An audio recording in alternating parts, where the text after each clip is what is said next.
Imagine this, it's the 2017 Super Bowl and the Falcons aren't playing the Patriots or the Steelers. They're playing the Cleveland freaking Browns.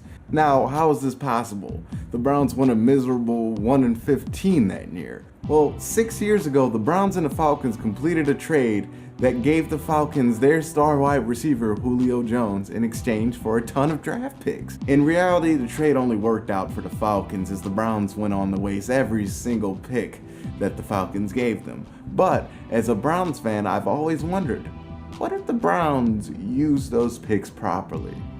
What if the Browns won the Julio Jones trade?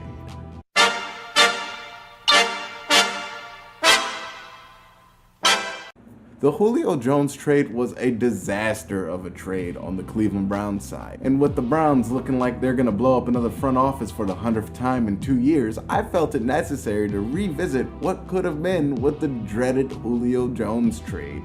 Okay, let's go back to the 2011 NFL Draft, where the Browns owned the 6th pick in a draft that turned out to be absolutely loaded, including 2 of the league's best defensive linemen in J.J. Watt and Von Miller. And of the first 16 picks in that first round, 12 of those picks would become future Pro Bowlers. To show you how insane that number is, in the 2013 draft, the entire first round only had 10 Pro Bowlers. So, what did the Browns do with the top 10 pick in an impossibly stacked draft? They traded back, cause, Browns. So the Browns traded away the possible rights to guys like J.J. Watt, Robert Quinn, Cameron Jordan for 5 future picks. Now, who did they get in this haul? A first rounder that turned into Phil Taylor, who was a serviceable defensive tackle, but injuries took him out the league. They also got a second rounder that turned into Greg Little, who was a spectacular physical specimen, but he had one problem. He couldn't catch, and he played wide receiver.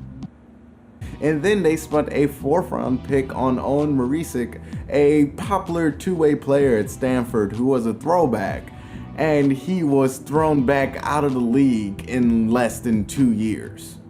Then, just to continue the misery, the next year they brought in Brandon Weeden, who committed such atrocities as this, and this. Oh, and who could forget this?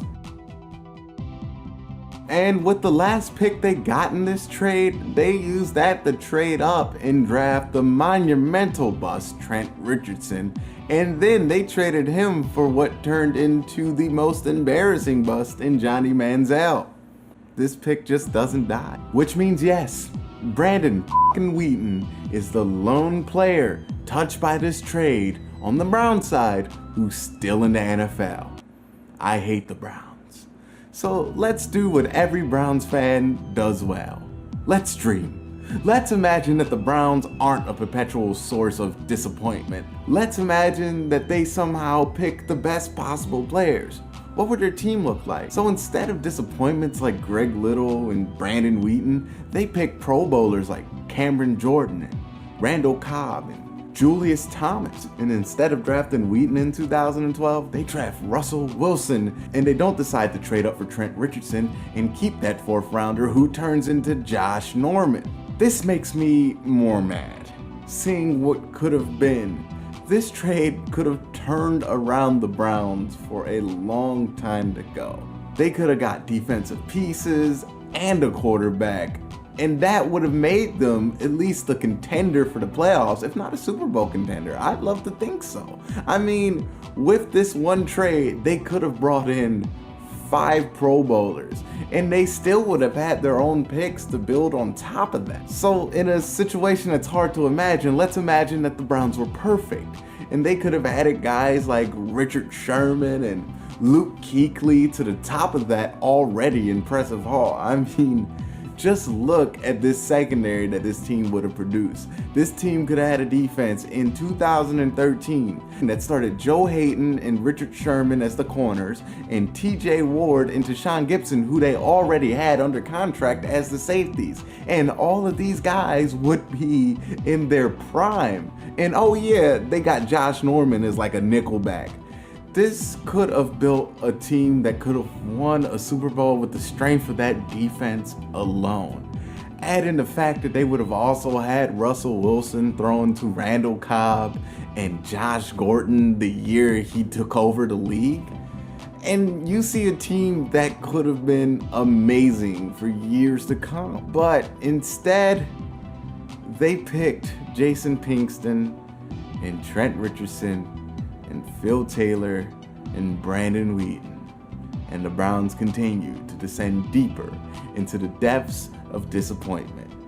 So that's what I want to ask you guys. Knowing what the Browns could have been if they had made the right decisions, do you still think that that trade for Julio Jones is a bad one on the Brown side?